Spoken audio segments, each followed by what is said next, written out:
우리 성도님들은 행복하십니까? 이 질문을 던진다면 우리 성도님들은 어떻게 대답을 하시겠습니까? 2023년을 기준으로 대한민국 행복 순위는 전 세계 국가 중에서 57위로 밝혀졌습니다. OECD 38개 회원들 가운데에서는 4위, 네 번째임을 발표했습니다. 이 중에 이제 OECD 38개국 가운데 경제 위기가 없고 또 전쟁 중이지 않고 그리고 또 자연재해가 없는 그런 나라들만 따진다면 행복 순위는 우리나라가 꼴찌라고 합니다. 그러니까 다른 나라에 뭐 전쟁이 있고 경제적인 어떤 어려운 상황들이 생기고 그러면 덜 행복하겠죠. 근데 우리나라는 그런 상황이 아니잖아요. 그런 어떤 상황들을 따져놓고 보면 우리나라가 행복지수가 가장 낮다라는 것입니다. 왜 이렇게 한국 사람들은 스스로 행복하게 여기지 않는 것일까? 사회학자들은 사람들이 비교하기 때문이다 이렇게 말합니다. 비교는 사람들에게 우울한 감정을 일으키고 좌절하게 하고 불행을 낳습니다. 정말 우리 모두가 행복한 감정이 있다가도 나보다 나아 보이는 사람을 만나고 그와 비교하는 순간 그 행복은 딱 끝이 나는 거죠. 우리나라 사람들이 다른 나라 사람들에 비해서 훨씬 더 배가 많이 아프다는 겁니다. 다른 사람들이 좋아지면 비교할수록 정말 우리는 불행해지고 비교할수록 우울감은 더 깊어만 갑니다. 제가 지난주 그 극동방송을 오며가며 이렇게 듣다가 한 장로님께서 전하시는 행복 실천 운동을 듣게 되었습니다. 이분은 주변에 사업을 하시다가 주변에 함께 일하는 동료들이나 또 직장인들이 너무 우울해 보이고 열심히 일은 하지만 행복해 보이지 않고 이걸 어떻게 극복할까 고민을 하다가 이 장로님이 행복이라는 것은 그냥 주어지는 것이 아니라 어떤 상황에 대한 마음의 태도다 이 부분을 강조하면서 실천 운동을 소개해 줬어요. 제가 그 이야기를 들으면서 저 기억이 딱 남아가지고 소개해드리고 싶습니다. 이분은 항상 이걸 실천한다고 합니다. 미인 대칭 비비불 들어보셨나요? 미인 대칭, 미인은 대칭 기억하기 쉽게 미인 대칭 비비불 이거를 실천하면 행복해진다라는 겁니다. 삶의 태도가 바뀌어진다는 거예요. 미인 대칭이 뭔가? 미소를 지으라는 겁니다. 사람을 만나면 먼저 미소를 지으라는 겁니다. 사람 먼저 만나면 인사를 하라는 겁니다. 인사를. 먼저 만나면 말을 걸으라는 겁니다. 대화 어떻게 잘 지내셨는지. 그리고 만나면 좋은 그 어떤 상황들을 보면 이렇게 칭찬을 꼭 해주라는 겁니다. 미인 대칭 꼭 기억하시기 바랍니다. 아파트에 사시는 분들이나 주변에 이웃들 가까이 있으면은 요 네 가지를 실천하면 정말 사람들이 밝게 웃어준대요. 행복하게. 저분은 참 행복 바이러스네 이렇게 생각을 한다는 것입니다. 미소 짓고 인사하고 대화하고 칭찬. 미인 대칭 실천해 보시고요. 두 번째는 그 미인 대칭 비비불. 비비불은 무엇인가? 비는 비판하지 말라는 거. 또 비는 뭡니까? 비난하지 말라는 겁니다. 사람들 비난하지 말라. 개인적으로 불평하지 말라는 겁니다. 미인 대칭 비비불만 돼도 정말 마음이 달라진다. 이분이 이거를 굉장히 오래도록 실천을 했고 함께 하는 회사 동료들에게도 실천해 보라고 이야기를 하고 그래서 본인이 그 장로님이 계시는 그 회사가 굉장히 밝아지고 사람들이 환해지고 행복감의 어떤 그 감정이 이렇게 상승됐다는 거예요. 미인 대칭 비비불. 오늘 말씀은 다 기억 못해도 이거는 꼭 기억하시리라고 믿습니다. 미인 대칭 비비불 꼭 실천하실 수 있기를 바랍니다.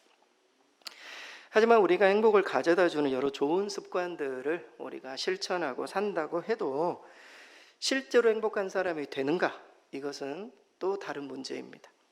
우리는 어떤 사람의 학벌이나 재산이나 지위 등에 대해서 칭찬하고 또 부러워하기도 하지만 실제 정말 어떤 사람이 행복한 사람인가에 대해서는 선뜻 이야기하지 못해요. 왜냐하면 부유한 사람도 학벌이 있는 사람도 간혹 우리가 옆에를 보면 행복하지 않게 보이기 때문입니다. 이유는 우리가 외부적인 상황만 보고 그 사람의 행복 여부를 판가름하기가 너무나도 힘든 것이죠. 겉만 봐가지고 야, 저 사람 나도 저 정도 상황이 되면 행복할 것 같아. 절대 그렇지 않다는 겁니다. 그 마음이라는 그 마음의 중심, 정말 삶을 살아가는 모든 사람의 어려운 그런 문제들 우리는 모르기 때문에 우리가 너무 단정적으로 객관적으로 이 사람은 행복하고 저 사람은 불행하다 이렇게 말할 수 없다라는 것이죠. 하지만 오늘 모세는 망설임이 없이 이렇게 말합니다. 이스라엘이여 너는 행복한 사람이로다. 모세는 망설임이 없었어요. 그런 결코 경솔하게 던진 말이 아닙니다. 이스라엘을 향해서 결코 그냥 단순하게 던진 말이 아니에요. 실로 이스라엘은 참으로 행복한 백성이었고 앞으로가 더 행복할 가능성이 있는 민족이었기 때문에 여러분 지금 신명기는 어떤 성경입니까? 모세가 가나안 입성을 앞두고 출애굽 2세대를 향해서 설교를 3편 하는데요. 마지막 설교의 내용이에요. 설교를 다 하고 난 다음에 축복을 하는 그런 어떤 장면 가운데 이스라엘, 앞으로 너희가 가나안 땅에 들어갈 이스라엘 제2세대들을 향해서 너희는 정말 행복한 사람이다 이렇게 선언해주고 있습니다. 왜냐하면 이스라엘의 모세는 다 봤잖아요. 노예 상태에 있었던 이스라엘 백성들을 하나님이 어떻게 구원하셨는지, 광야와 같은 어떤 인생의 어려움 가운데 어떻게 우리를 돌보시고 먹이셨는지, 그리고 여기까지 모압 평지에 이르기까지 저 가나안 땅을 바라보며 이제 가나안 정복을 통해 하나님께서 이스라엘을 어떻게 축복할 것인지 모세는 다 보고 있었어요. 그래서 그렇게 말하는 것이죠. 이스라엘이여 너는 행복한 사람이로다. 여러분 우리도 참 너는 참 행복한 사람이야 이 이야기를 듣고 싶지 않습니까? 참 이 가정은 행복한 것 같아, 저 사람은 참 행복한 것 같아, 이런 이야기를 우리도 드려야 하지 않겠습니까? 그렇다면 모세는 왜 이스라엘을 향해서 그렇게 외쳤을까? 오늘 어떤 설교의 핵심이 왜 모세는 이스라엘 백성들을 향해 행복한 사람이라고 외쳤을까?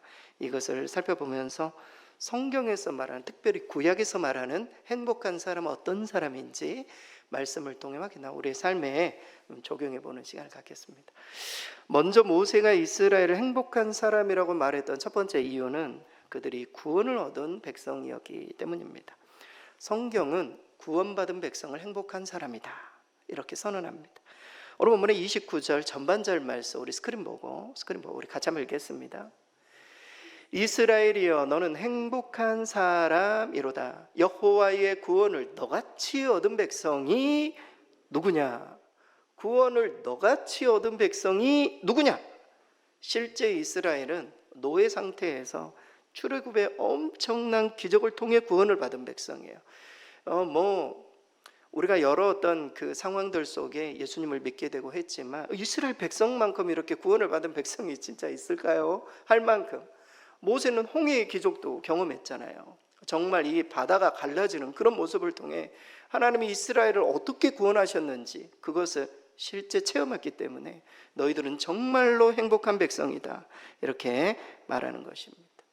사실 이 자리 가운데 있는 성도들 가운데도 힘든 과정을 거치면서 예수님을 믿게 되고 구원을 얻게 된 그런 분들이 계실 것입니다. 또 어떤 분들은 제가 아는 어떤 분들은 거의 죽을 뻔하다가 예수님을 영접하고 부족한 나도 사랑하시는구나 그런 믿음의 고백을 하고 교회를 다니시는 분들도 계십니다. 그런 분들에게 있어서는 구원을 이같이 얻은 네가 어디 있냐 이 말씀이 직접 와닿을 거예요. 정말 하찮은 나에게 하나님께서 찾아오셔서 마지막 끝자락에 나를 구원해 주신 이같이 얻은 백성이 누가 있느냐 이런 고백을 하지 않을 수 없습니다. 성경은 그런 사람들을 행복한 사람이다 이렇게 선언합니다. 사실 모든 구원은 기적입니다. 여러분 꼭 기억하시기 바랍니다. 우리가 구원받은 것이 당연하다고 여겨서는 안 돼요. 구원은 정말 기적입니다. 우리 교회는 금요일에 전도를 해요. 금요일에 전도를 하다 보면 복음에 정말 관심이 없고 계속 부정하고 부인하고 지나가는 수많은 사람들을 만나게 됩니다. 근데 복음을 전할 때 그럴 때마다 제가 제 마음 가운데 낙심이 되기보다는 복음을 거부하고 이런 사람들을 만날 때 낙심이 되기보다는 상대적으로 내가 구원받았음에 감사가 일어나요. 나도 정말 이런 상황 속에 나도 저와 똑같은 사람들이었는데 어떻게 하나님께서 내 마음 가운데 믿음을 주셔서 이렇게 복음을 전하고 또 복음을 전하는 목사로 나를 부르셨나 이런 생각을 할 때마다 정말 너무 감사가 돼요. 그래서 그런 감정을 느낄 때마다 참 나는 행복한 사람이구나 이런 생각들을 갖게 됩니다. 현재 우리 모두가 예수 그리스도 십자가와 부활을 확실히 믿음으로 내가 구원을 받았다면 여러분은 참으로 행복한 사람이다. 성경은 그렇게 말해주고 있습니다. 아니, 이미 그리스도 안에서 행복의 조건을 다 갖추고 있는 그런 분들이다. 저는 그렇게 감히 말씀드릴 수 있습니다. 왜냐하면 그리스도 안에서 우리 모두는 새로운 피조물이 되었다 선언해주고 있습니다. 썩어져가는 구습에서 벗어나서 의와 진리의 거룩함을 입었다. 성경은 그렇게 선언합니다. 죄와 사망의 법에서 해방되어 우리 모두는 생명과 평안을 얻었음을 말합니다. 심지어 구원받은 백성으로 이미 영생의 삶이 시작되었고 죽어도 죽지 않는 영원한 삶이 천국이 우리를 기다리고 있기 때문에 저와 여러분은 정말 행복한 사람이에요. 할렐루야. 여러분 정말 행복한 사람입니다. 하나님이 우리를 그렇게 행복한 사람으로 여기고 계신다라는 것입니다. 따라서 성도로서 우리가 신앙생활을 하든지 사회생활을 하다가 우리가 불행하다고 느낀다면 이 구원의 즐거움이 무너졌기 때문에 그래요. 구원의 즐거움이 무너졌기 때문에 여러분 이것을 정말 회복해야 됩니다. 구원의 즐거움을 회복해야 돼요. 그래서 다윗도 이런 기도를 했죠. 시편 51편 12절 우리 스크린 보고 같이 한번 읽겠습니다. 주의 구원의 즐거움을 내게 회복시켜 주시고 자원하는 심령을 주사 나를 붙드소서. 구원의 즐거움을 내게 회복시켜 달라. 다윗은 알고 있어. 자기가 범죄하고 하나님과 멀어지고 즐거움이 사라지고 행복한 사람, 불행한 사람으로 여겨지고 이 원인이 구원의 즐거움이 사라진 구원의 즐거움을 회복시켜 달라고 기도하고 있는 것입니다. 따라 삶의 어려움이나 고통이 있을 때 우리 삶의 행복함을 느끼지 못하는 것은 좀 이해가 돼요. 그러나 신앙생활 자체가 의무감처럼 느껴지고 내 삶의 신앙생활을 하면서 공허감을 느끼고 행복한 감정이 줄어들고 심지어 하나님이 나의 행복을 가로막고 있는 존재로 여긴다면 여러분 신앙생활에 빨간불이 켜진 거예요. 내가 괜히 신앙생활 해가지고 내가 하고 싶은 일, 내가 떠나야 될 여행 같은 거 아무것도 못한다 이런 마음으로 예수님을 믿는다면 신앙생활에 빨간불이 켜진 거라고요. 회복하실 수 있기를 바랍니다. 여러분 복음은 기쁨의 소식이요 기독교는 행복의 종교입니다. 따라서 성도는 구원받은 즐거움을 소유한 자, 그 기쁨 속에서 하나님의 나라를 향유하는 행복한 자들임을 성경은 선언해주고 있어요. 세상에 없는 정말 행복을 소유한 주의 백성들, 하나님은 그 백성들을 오늘 이렇게 말씀을 너희가 참으로 행복한 자로다. 여러분 행복을 이런 어떤 기쁨을 소유하시고 또 혹시라도 무너졌다면 이 부분을 빼앗기지 말고 회복하실 수 있게 되기를 바랍니다. 두 번째로 모세는 이스라엘을 행복한 사람이다 말한 두 번째 이유는 그들이 하나님의 도움이 있는 백성이기 때문입니다. 후원자가 있는 하나님의 도우심이 있는 백성. 성경은 위기 중에 도우리가 있는 그를 행복한 사람이다 이렇게 선언합니다. 오늘 본문의 29절 말씀 우리 스크린 보고 같이 한번 읽겠습니다. 이스라엘이여 너는 행복한 사람이로다. 여호와의 구원을 이같이 얻은 백성이 누구냐? 그는 너를 돕는 방패시여. 너를 돕는 방패. 여러분 이 방패라는 마겐이라는 단어는 물론 방어용 무기죠. 방패로 막는 그런 무기이기도 하지만 상징적으로는 보호자, 성경은 그렇게 써요. 보호자 그리고 또 후원자 이런 의미를 담고 있습니다. 실제 하나님께서는 이스라엘이 출애굽할 때 바로의 공격으로부터 막아주셨습니다. 광야 40년 기간에도 하나님은 자연재해로부터 지키시고 방패막이가 되어주셨습니다. 이제 가나안 땅을 향하여 들어가는 이 전쟁을 앞두고 있는 이스라엘 백성들을 향해 방패와 같은 보호자, 후견자가 되어줄 것이기에 모세는 이스라엘을 향해 너희는 행복한 사람이다 이렇게 선언하고 있는 것입니다. 여러분 앞선 구절에 모세는 이렇게도 노래하고 있습니다. 26절 우리 스크린 보고 같이 한번 읽겠습니다. 여수룬이여 하나님 같은 이가 없도다. 그가 너를 도우시려고 하늘을 타고 궁창에서 위엄을 나타내시는 도다. 여수룬이여, 여러분 여수룬은 이스라엘의 별칭이에요. 의의 백성 이런 뜻이거든요. 의의 백성이여 하나님과 같은 이가 없다. 너를 도우려고 하늘을 타고 궁창에서 위엄을 나타낸다.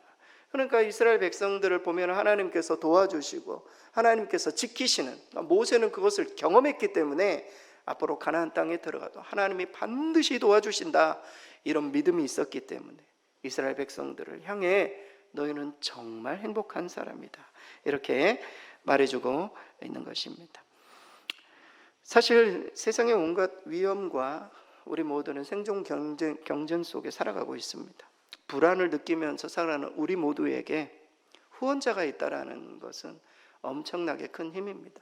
우리 성도님들은 후원자가 혹시 계신지 모르겠어요. 주변에 나를 도와주고 내가 어려웠을 때 나를 이렇게 도와줄 수 있는, 해줄 수 있는 그런, 자녀들에게 있어서는 부모님이 그런 분들이 되실 수가 있겠죠. 저도 아직 부모님이 살아계세요. 그리고 우리 분들이 살아계세요.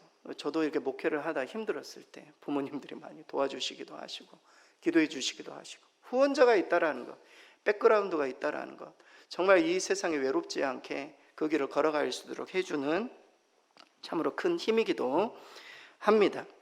여러분, 스데반이 죽었을 때 여러분 기억하십니까? 스데반이 죽을 때 하늘 문을 여시고 그를 위해서 간구하고 계신 예수님의 광휘를 목격합니다. 자기를 도우시고 그를 위해서 기도하고 계시고 순교의 순간까지도 나를 보게 하시는 그 하나님의 후원자, 그 보호자가 있었기 때문에 스데반은 행복하게 죽을 수 있었습니다. 여러분, 우리도 정말 행복하게 어떤 의미에서 눈을 감기 위해서는 하나님의 나를 바라보고 계시고 나를 안기 위해 기다리고 계시는 그런 후원자가 계신 그것을 바라보면 우리는 행복하게 인생을 마칠 수 있죠. 진정한 행복은 하나님의 도우심을 입을 때 정말 찾아옵니다. 나의 도움자, 후원자이신 하나님께서 날마다 우리를 위해 기도하고 계시고 도와주고 계시고 잡아주고 계심을 믿을 때 찾아오는 것입니다. 저는 오늘 간증할 수는 없지만 제 인생에 근래 들어서 몇 가지 좀 이렇게 해결되지 못한 문제들이 있었는데, 그런 부분들을 하나님께서 정말 극적으로 때로는 몇 사람들을 통해서 도와주시고 해결해 주셔가지고 참 하나님의 나의 후원자이시구나, 도움자이시구나, 그런 경험을 직접 체험을 했습니다. 정말. 근데 세상의 어떤 그런 후원보다도 하나님께서 우리를 그러니까 후원해 주고 있다라는 그것은 엄청나게 큰 힘과 큰 힘이 됩니다. 제가 그 알렉산더 대왕 일화를 좀 소개해 드리고 싶습니다. 알렉산더 대왕 휘하에 여러 장수들이 있었는데 장수 한 사람이 찾아와서 이렇게 말합니다. 폐하, 저는 폐하를 오랫동안 섬기고 충성스럽게 섬겼기에 청이 하나가 있습니다. 그게 뭐냐면 제 딸의 혼인 비용을 폐하께서 계산해 주십시오. 혼인 비용을 대달라는 겁니다. 그럼 폐하가 알렉산더가 특히 얼마나 그 나라들도 많고 돈도 많습니까? 그래서 그 정도 청이야 못 들어주겠어. 재무장관에게 이야기하라고 말하고 가라고 그렇게 갔어요.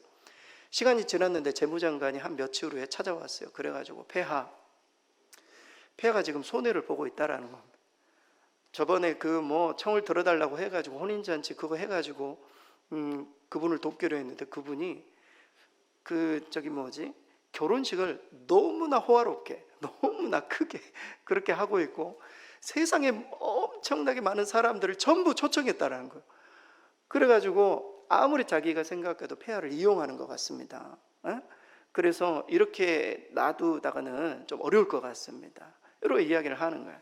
그 이야기를 딱 듣더니 알렉산더는 잠시 생각 후에 그 장군이 요청하는 것을 다 들어줘라, 그렇게 이야기를 했습니다. 이유를 물었어요. 그러자 알렉산더는 말합니다. 그가 두 가지 면에서 내 마음을 흡족하게 했기 때문이다. 첫째, 그는 내가 이 모든 비용을 대고도 남을 만큼 부유하게 생각하고 있다. 나를 그만큼 인정해주고 있다라는 거야. 둘째, 내가 그 모든 비용을 지원해줄 만큼 후하다고 생각하고 있다. 그는 나를 그만큼 대단하게 보고 있다. 그 사람의 모든 비용을 다 대줘라, 이렇게 이야기를 했다는 겁니다. 사랑하는 성도 여러분, 우리 성도님들은 하나님을 정말 대단하게 보고 계십니까? 하나님을 진짜 이 정도 도와주실 수 있나? 이 정도로만 생각하고 하나님 앞에 도움도 요청하지 않고 내 힘과 내 힘으로만 하려고 하는 하나님의 하나님 되심을 인정하지 못하고 하나님의 정말 부어주시기 위해서 은혜를 이렇게 기다리고 있는데도 우리가 기도하지 못하고 요청하지 못하고 아뢰지 못해서 하나님의 도움자 기다리고 돕기 위해 기다리고 계시는 하나님을 정말 좀 표현이 이상하지만 사용하지 못하는, 왜 하나님의 백성이 행복한 백성인가? 도와주실 리가 있다라는 거예요. 정말 우리가 생각하는 것 이상으로 도와주실 그 하나님이 계심에도 우리가 그 도움을 요청하지 못한다면 그 사람은 불행한 사람일 것입니다. 우리가 정말 행복한 사람이 되려면 도와주실 그 하나님을 우리가 의지하고 기도하고 요청하고 하나님 앞에 맡길 때 우리 주님께서 도와주실 줄 믿습니다. 도움이 있는 자들은 행복한 자들이다. 성경은 그렇게 말해요. 마지막으로 모세는 이스라엘이 진리가 있는 백성이기 때문에 행복한 사람이다 이렇게 선언합니다. 여러분, 성경은 말이요, 진리가 있는 백성은 행복하다, 하나님의 말씀이 있는 백성은 행복하다 이렇게 선언해요. 오늘 본문의 29절 우리 마지막으로 함께 읽겠습니다. 이스라엘이여 너는 행복한 사람이로다. 여호와의 구원을 너같이 얻은 백성이 누구냐? 그는 너를 돕는 방패시요 내 영광의 칼이시로다. 내 대적이 내게 복종하리니 내가 그들의 높은 곳을 밟으리로다. 아멘. 내 영광의 칼이시로다. 영광의 칼. 여러분, 칼은 공격무기죠. 앞서 있었던 방패는 방어용 무기라면 칼은 공격무기입니다. 신약 성경에서는 공격무기인 칼을 하나님의 말씀으로 이해하고 있어요. 하나님의 말씀. 여러분, 에베소서 6장 17절 말씀에 이런 구절이 있습니다. 우리 스크린 보고 같이 한번 읽겠습니다. 구원의 투구와 성령의 검 곧 하나님의 말씀을 가지라. 하나님의 말씀, 검. 오늘 보면은 영광의 칼. 너희는 영광의 칼이다. 하나님의 말씀을 가진, 진리를 가진 그런 백성이다. 하나님의 말씀은 진리를 상징하기 때문에 이스라엘, 진리를 가진 백성은 행복한 백성임을 성경은 선언해주고 있습니다. 왜냐하면 그 영광의 칼로 인해 대적이 내게 복종하고 높은 곳을 정복하기 때문이다. 이건 앞으로 가나안의 미래를 생각해주고 있어요. 앞으로 전쟁을 앞둔 이스라엘 백성. 여러분, 가나안 전쟁을 앞둔 이스라엘을 대적할 사람이 없고 성도들을 고발하고 막 대적할 원수가 우리 주변에 다 사라진다. 얼마나 행복한 일입니까? 세상 살아가면서 신앙생활하면서 가장 힘든 게 무엇입니까? 마귀의 공격 아닙니까? 유혹하고 시험에 들게 하고 우리의 마음에 좀 더 가만히 있으면 좀 영적으로 성숙하고 성장하고 싶은데 그렇게 그냥 못먹을 두고 보지 않는 그런 마귀의 공격이 우리를 너무나 힘들게 하는 것이죠. 하지만 그 모든 것을 진리로 우리가 막아서고 싸우고 이길 수 있다면 그런 사람은 정말 행복한 사람이 될 것입니다. 따라서 진리가 있는 사람은 정말 행복한 사람입니다. 여러분, 성경을 가까이 하실 수 있기를 바랍니다. 우리 주님 그렇게 말씀하고 있어요. 하나님 말씀을 가까이 하는 자가 복이 있다. 진리 안에 거하는 자가 행복한 사람이다. 이렇게 선언해주고 있습니다. 미국의 한 심리학자가 행복한 삶을 위한 오랜 연구 끝에 행복을 위한 5가지 요소를 소개했어요. 펄마를 제시했습니다. 펄마. 혹시 들어보신 분이 있으신지 모르겠어요. 알파벳으로 이렇게 하나씩 소개해드리고 싶습니다. 펄마. 첫 번째 P, 긍정적인 정서를 말해요. 긍정적인 정서, positive emotion. 이 기쁨이나 환희, 이런 어떤 감정들이죠. 만족스러운 것들, 소확행이라고 있지 않습니까? 소소하지만 확실히 행복한 그런 일들을 하게 될 때 느끼는 감정들, 그런 감정들이 있을 때 나는 행복하다고 느낀다라는 거예요. 연구 결과입니다. 오랜 연구의 결과예요. 사람은 이 5가지 안에 다 포함되어 있다는 거예요. 5가지를 할 때 행복을 느껴요. 두 번째는 몰입입니다. 특정 활동에 내가 시간 가는 줄도 모르고 몰입할 때 깊이 빠져드는 자발적인 헌신을 말해요. 타의에 의해서 빠져드는 그런 게 아니라 내가 자발적으로 그 사역에 몰입할 때 나는 정말 행복감을 느낀다라는 거예요. 그런 일들이 있을 거예요. 세 번째는 our relationship, 관계입니다. 타인과 건강한 소통을 이루고 그런 소통을 이룬 사람들과 함께 할 때 그때 굉장히 큰 행복감을 느낀다는 것이죠. 네 번째, 의미. 자기보다 더 크고 중요한 일에 내가 소속되고 그 일들에 내가 기여하고 있다는 것을 느낄 때, 의미가 있을 때 내 삶이, 목회자는 그런 의미에서 행복한 사람, 하나님의 일에 의미가 있는 일들을 하고 있죠. 그래서 행복감을 느낀다는 거. 다섯 번째, 성취.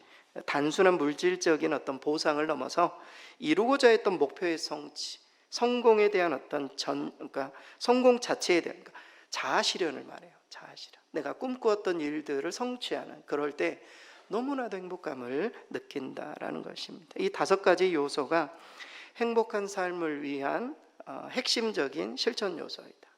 실제로 이 펄만은 우리에게 행복함을 느끼게 해줘요. 우리도 이 다섯 가지를 위해서 열심히 일하기도 하고, 좋은 대학에 가기도 하고, 또 좋은 직장 생활을 하기도 하고, 뭐 이런 것들이 다 이 안에 행복하게 살기 위해서 열심히 하는 것이죠. 하지만 이 모든 요소, 단점이 무엇인가? 이 모든 요소가 향하고 있는 것, 자기 만족이에요. 세상이 추구하는 모든 행복의 끝 지점은 자기 만족이에요. 자기가 행복한 것, 자기가 좀 여유롭게 사는 것, 자기 만족에 있습니다. 모든 게 자기를 향하고 있어요. 자기에게 좋은 감정과 느낌, 자기의 필요를 충족하고, 부와 사회적인 지위를 자기가 얻게 되고, 의미와 성취가 있다면 자기 자신이 행복하다. 성도들은 이 내용들이 참 좋죠. 저도 이 다섯 가지가 있기를 바랍니다. 근데 이것은 부분적이에요. 동의할 수 없어요. 전적인 것은 아니에요. 진정으로 성경이 말하는 하나님께서 요구하시는 행복을 이 다섯 가지에 다 담아내기가 어려운 것입니다. 왜냐하면 자기 자신만의 행복으로 끝이 나지 않기 때문에. 왜냐하면 자기 만족이나 자아 실현에 멈춘 행복의 추구는 하나님의 은혜를 망각하게 하고, 그러한 행복을 추구하는 순간 그것은 결국 우상 숭배가 될 수 있어요. 행복이 우상 숭배가 될 수 있어요. 가끔 젊은이들, 청년들, 다음 세대 자녀들 이야기를 하다 보면은 돈 많이 벌고 싶어요. 행복하게 살고 싶어요. 저는 하루하루 행복하고 싶어요. 이런 이야기를 해. 이해가 되면서도 그 행복이 우상 숭배가 되어서 그것만을 위해서 다른 것들은 다 하나님 섬기는 것조차도 삶의 우선순위에서 밀려나는, 이렇게 되면 뭐가 문제가 있음을 성경은 말해주고 있습니다. 성도는 그리스도 안에서 참된 행복을 발견하기까지, 그리고 그것을 경험하기까지 진정으로 행복할 수 없다라는 사실을 인정해야 돼요. 우리 한번 보여주시기 바랍니다. 이게 아주 중요한 어구여가지고, 성도는 그리스도 안에서 참된 행복을 발견하기까지, 그리고 그것을 경험하기까지 진정으로 행복할 수 없다라는 사실을 인정해야 돼요. 여러분, 누가 행복한 사람입니까? 미인 대칭 비비불? 실천해 보실 수 있기를 바랍니다. 좋은 습관만이 우리 행복을 정하는 건 아니에요. 성경은 영적으로 구원을 얻은 백성, 그리고 근원적인 도움을 얻는 백성, 그리고 분별하는 진리가 있는 백성, 이 세 백성, 이 사람들을 행복한 사람이다, 더 정확하게 말하면 저와 여러분은 행복한 사람이다, 이렇게 선언해주고 있는 것입니다. 행복을 잃었다면 꼭 회복하시고, 내가 행복한 사람은 그 행복을 정말 빼앗기지 마시고, 이번 4월 남은 한 달 동안에도 행복한 삶을 꼭 살아내실 수 있기를 바랍니다.